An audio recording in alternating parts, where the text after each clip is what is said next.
Nitong mga nakaraang araw ay nalaman natin ang mga hakbang ng pamahalaan upang mabigyan ng edukasyon ang mga kabataang Pilipino. Ngayon naman ay alamin natin ang ginagawang pagtugon ng pamahalaan sa mga pangangailangan sa loob ng paaralan tulad ng mga silid-aralan at guro para sa pagbibigay ng dekalidad na edukasyon. Ihatid sa atin yan ni Dina Pagibitan sa ikatlong bahagi ng kanyang special report. Dahil itinuturing na importanteng hakbang ang pagtugon sa mga kakulangan sa aspeto ng edukasyon gaya ng silid-aralan, aklat, upuan, palikuran at mga guro tungo sa isang produktibong mamamayan ng bansa, patuloy ang pagpapataas ng budget para dito. Taong 2009 to 2010 bago mahalal si Pangulong Benigno Aquino III, nasa 174.9 billion lamang ang budget na nakalaan para sa panahon ding ito, nasa 66,800 ang kakulangan ng silid-aralan sa buong bansa. Dahil prioridad ng Administrasyong Aquino ang edukasyon para sa lahat, hindi nakakapagtaka ang pagtaas taon-taon ng budget para rito. 2011, naglaan ng 207.2 billion para sa kagawaran ng edukasyon. 2012, umakyat ito sa 238.7 billion. Taong 2013, tumaas ito sa 293.4 billion.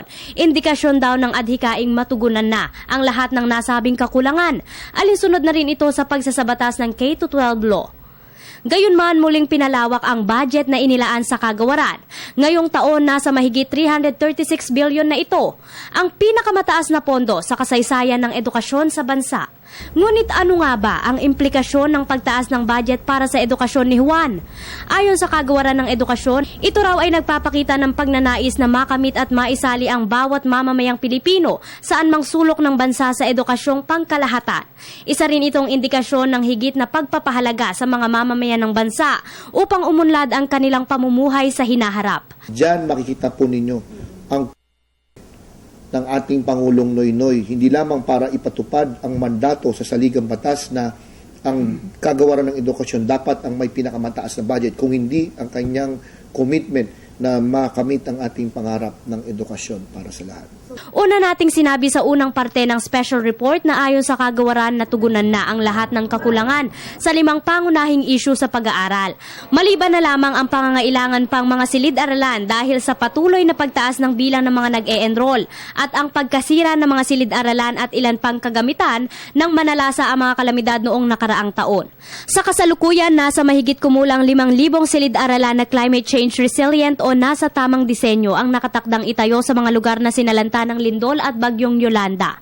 Nagbigay na rin ang PAGCOR ng 2 billion para sa karagdagang pondo. Inaasahan natin na malaking bahagi nito ay magiging handa bago magsimula ang pasukan ng Hunyo at kung hindi naman sa taong kasulukuyan. Bukas aalamin natin kung handa na nga ba ang mga mag-aaral na magtatapos ngayong taon sa panibagong buhay. Paano nga ba natutukoy ang kanilang kakayahan tungo sa kursong kanilang kukunin? Ba sila kahanda sakaling piliing magtrabaho na? Gaano rin ba kadami taon-taon ang graduate sa bansa na employed, underemployed at unemployed?